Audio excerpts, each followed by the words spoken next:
नमस्कार दोस्तों। आज की हमारी विस्तृत चर्चा की शुरुआत में अम, एक दृश्य अपने मन में लाइए। ज्येष्ठ मास की भयंकर तपती दोपहर है। शिवालिक की एकदम निर्जन पर्वत श्रृंखलाएं, आकाश से ना मानो आग बरस रही है। बिल्कुल। मतलब इतनी गर्मी की चट्टानें भी चटक रही हैं। हाँ, ऐसा लगता है जैसे धरती के होंठ प्यास से फट गए हों। हवा नहीं चल रही है, मानो आग की लपटें बह रही हों। धूल और झुलसी हुई घास के अलावा वहां जीवन का कोई नामो निशान नहीं है। एक ऐसा स्थान जहां जन्म लेने का अर्थ ही मृत्यु है। बिल्कुल सही कहा। लेकिन रुकिए, उसी मृत और पथरीले आंगन में एक छोटा सा हरा पौधा सीना ताने खड़ा है। और मजे की बात देखिए, वो केवल खड़ा नहीं है, वो सफेद फूलों से पूरी तरह लदा हुआ है।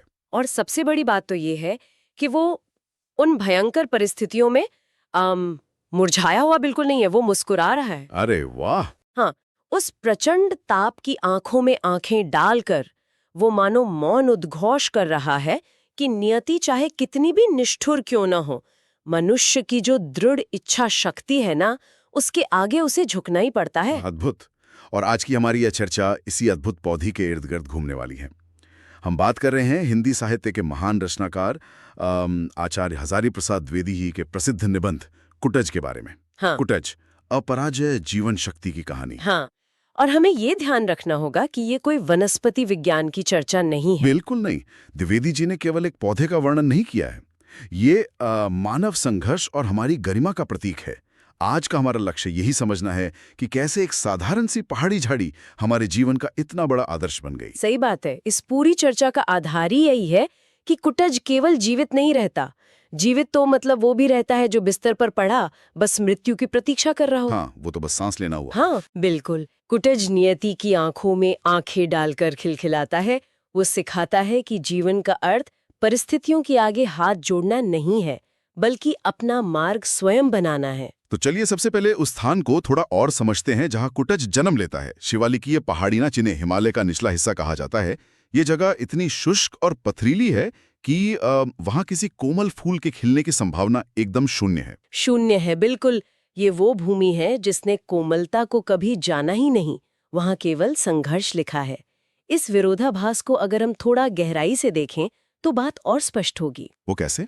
देखिए, कमल या गुलाब के फूल के बारे में सोचिए। उन्हें क्या चाहिए? उन्हें एक माली की आवश्यकता होती है, उर्वर मिट्टी चाहिए, एक शीतल सरोवर चाहिए। हाँ, जरा सी तेज धूप लगी नहीं कि वो कुमला जाते हैं। बिल्कुल, वे सुंदरता के प्रतीक तो हैं, पर सच्चाई ये है कि वे पूरी तरह से पराधीन हैं, परिस्थितियों के गुलाम हैं। परंतु कुटज कुटज वहां फलता फूलता है जहां जीवन मतलब असंभव लगता है। वो पाने के लिए गिड़गिड़ाता नहीं है। सिद्दीक, एकदम सही। ये बादलों से याचना नहीं करता। ये सुनकर मेरे दिमाग में एक बात आ रही है। अगर हम इसे आज के मनुष्य से जोड़ें, तो क्या कुटज उस व्यक्ति की तरह नहीं है जो महानगरों की मशीनी दिनचर्या में बस किसी तरह जीवित बचा हुआ है? आपका क्या तात्पर्य है? मतलब जैसे लोग सुबह उठकर भागते हैं, दिन भर काम के बोझ तले दबते हैं और रात को थककर सो जाते हैं। क्या सिर्फ सांस लेना और इस कठोर व्यवस्था में बचे रहना ही कुटज होना है? क्योंकि हम देखते हैं कि लोग भीतर से पूरी तरह खोखले हो चुके हैं। ये एक बहुत ही सटीक तुलना है और यहीं पर आचार्य द्विवेदी जी का जो मुख्य विचार है ना, वो उभर कर आता है। महानगरीय जीवन की जो थकान की आपने बात की, उसमें मनुष्य परिस्थितियों से समझौता कर लेता है। वो हार मान लेता है। हाँ, वो अपना जीवत्व खो देता है। परंतु कुटज का दर्शन इससे एकदम विपरीत है। कुटज केवल जीवित नहीं है, वो इस अभाव में भी अपनी गरिमा बनाए रखता है। वह थका हुआ या हारा हुआ नहीं दिखता। मतलब वो परिस्थितियों का रोना नहीं रो रहा है। बिल्कुल नहीं। वो साक्षात प्रमाण है कि परिस्थितियां चाहे कितनी भी विपरीत हों, वे आपकी आंतरिक चमक को नहीं छीन सकती। वो घुट-घुट कर नहीं जीता। वो तो अभाव के बीच उत्सव मना रहा है। हाँ, और ये तब संभव होता है जब आप बाहरी दुनिया पर निर्भर होना छोड़ देते हैं। कुटज ने किसी माली की प्रतीक्षा करनी छोड़ दी है। उसने मान लिया है कि ये पत्थर ही उसका घर है। और उसे यहीं अपनी जड़ें जमानी है। जब उस पौधे में इतना दुस्साहस है कि वो ऐसे परिवेश में मुस्कुरा सके, तो मुझे लगता है कि इसका नाम भी साधारण तो नहीं होगा। बिल्कुल नहीं। कुटज शब्द की उत्पत्ति कुट और ज से हुई है। कुट का अर्थ है पर्वत या घड़ा, और ज मतलब उत्पन्न होने वाला, यानी जो पर्वत की कठोरता से जन्मा हो। सत्य है। और कहते हैं कि महाकवि कालिदास ने अपने ग्रंथ मेघदूत में बादलों के स्वागत के लिए इसी कुटज के फूलों का प्रयोग किया था, क्योंकि निर्वासित यक्ष के पास कोई और फूल था ही नहीं। और यहीं पर समाज की दृष्टिकोण पर द्विवेदी जी ने एक बहुत तीखा व्यंग्य किया है।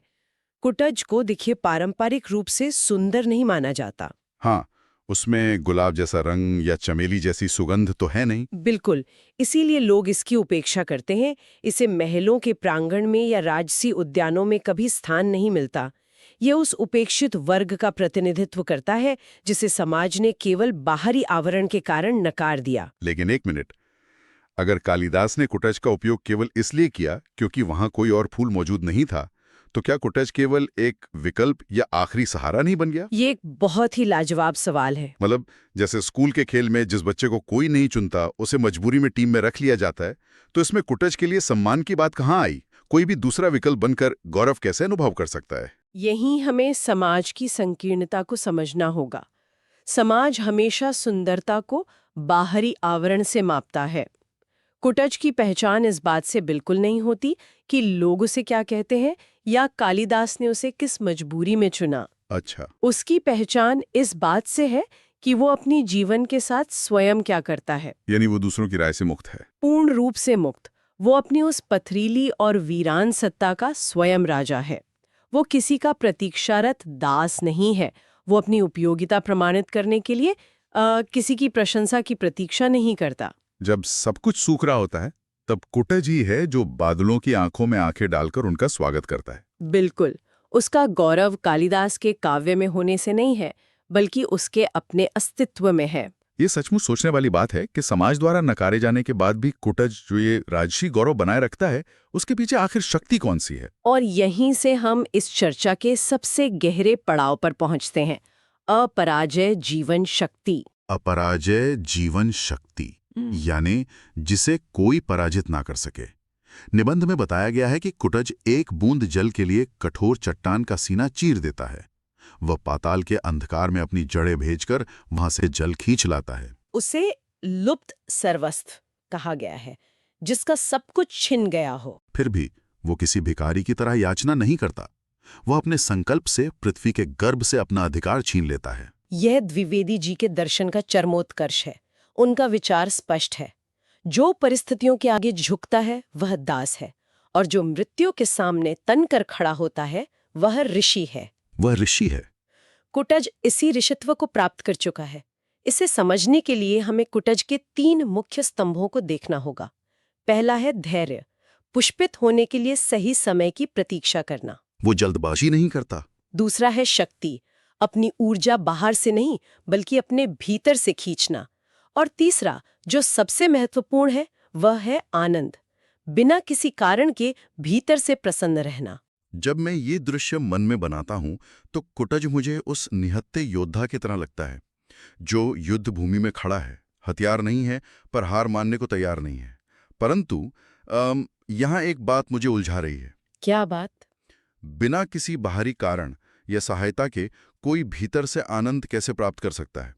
क्या ये मानव स्वभाव के विपरीत नहीं है?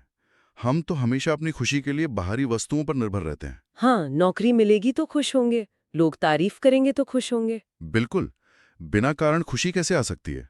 ये उलझन स्वाभाविक है। हमने आनंद को हमेशा किसी उपलब्धि से जोड़कर देखा है, परंतु असली आनंद परिस्थितियों का गुलाम नहीं होता।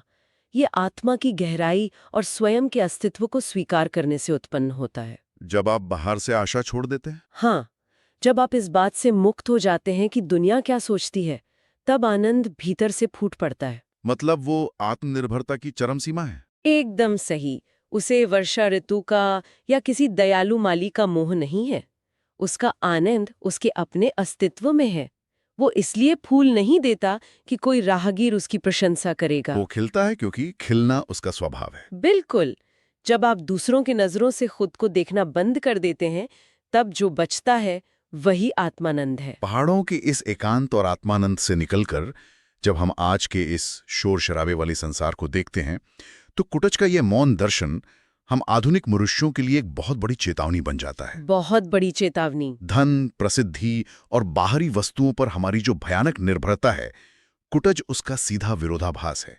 हम मान्यता प्राप्त करने के लिए व्याकुल हैं, जबकि कुटज अकेले में अपने भीतर रमण कर रहा है। और यहाँ द्विवेदी जी ने स्वार्थ शब्द की एक बिल्कुल नई परिभाषा गढ़ी है।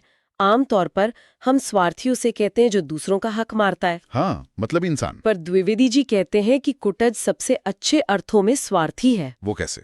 क्योंकि वो अपनी आत्मा, अपने आत्मन के लिए जीता है। उनका तर्क है कि यदि कोई मनुष्य अपनी ही आत्मा के प्रति सच्चा नहीं है तो वो संसार के प्रति सच्चा कैसे हो सकता है? आज का मनुष्य तो भीड़ का हिस्सा बनने में ही अपनी पहचान खो बैठा है। वहीं कुटज अकेला खड़ा रहता है।